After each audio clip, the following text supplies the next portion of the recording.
Happy bubbly new year. Bubbly is perfect for 2022 because that's what we're in, a big financial bubble. It's time to get serious. What is economically going to happen in 2022? Remember, I'm not giving you any financial advice and just sharing my opinion. As far as how you should invest, do your own research and check with your trusted circle. First order of business, nothing is predictable.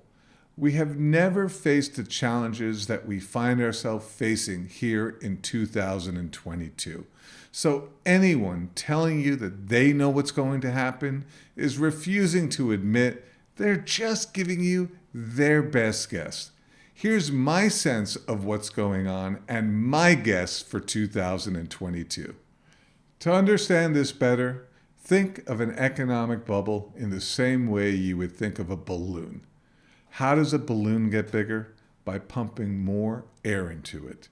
As that balloon is getting bigger, you think it's going to pop, but then it takes more air and it gets bigger and bigger. Economic bubbles are the same. They get bigger and bigger by the amount of money you pump into an asset. And you can clearly see that asset price rising, getting bigger and bigger.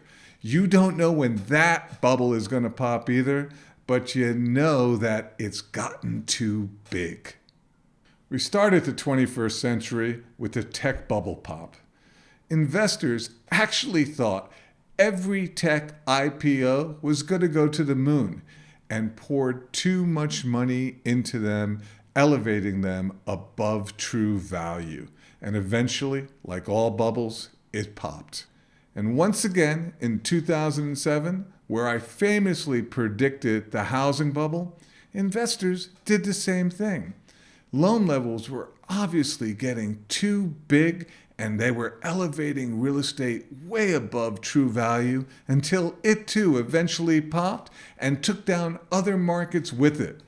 This happens over and over again in cycles, but people keep doing the same thing over and over again. Let's fast forward to 2020. If you'd use common sense, you'd see that the economy has not grown since the health crisis. So how did values increase? This can be directly related to the Fed intervention and government stimulus. Over $6 trillion was pumped into the economy, and most of it did not go into the banks because of the low interest rates. They went into paper assets, elevating them beyond true value. This is exactly how bubbles get created. And I know it's easy to ignore the dangers in the economy when the values of your portfolios are going up and up, but that's what a bubble is. It's all fun while prices are going up until they aren't.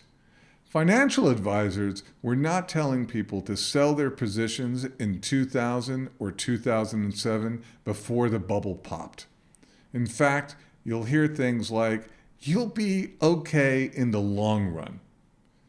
If you're retired or near retirement, the long run might be too long. Why don't you consider doing what the financial institutions do themselves? They have computer programs that sell as soon as an asset hits a threshold too low. Why don't we consider that? Why don't we do that? You know the old saying, a fool and his or her money are soon parted. In fact, in economics, there is a theory called the greater fool theory, which states, investing, according to the greater fool theory, means ignoring valuations, earnings reports, and all other data. Ignoring the fundamentals is, of course, risky, and so people subscribing to the greater fool theory could be left holding the bag after a correction. What this means is we do not know the value of the assets that we invest in. We simply believe in market momentum that there'll be a greater fool down the road to pay more for that asset until there isn't, and then you are the last fool and you lose. Remember, I'm not giving you investment advice or telling you to sell anything. I do believe that we are in a bigger bubble than in 2007 when I predicted that bubble. Why? Just like a balloon gets bigger and bigger by the amount of air that you pump into it, this economy today has had more money pumped into it than 2000 and 2007 combined. Many feel the same way, including Michael Burry from The Big Short, who made hundreds of millions calling the housing bubble.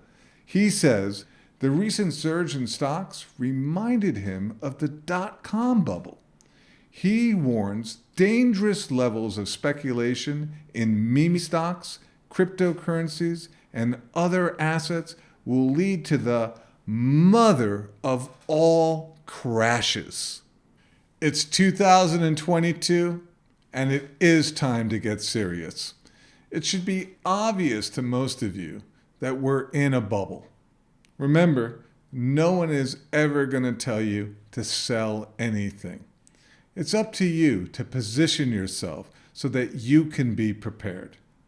Just like in 2007, when I warned people of the housing bubble, most people will sit still and get crushed once again. Maybe you're a little bit different. Make sure and subscribe and read our blogs. We're going to continue to keep you informed of what's happening in 2022. And in our next video, we're going to outline for you why the Fed can't beat inflation by just raising interest rates and give you our inflation projections.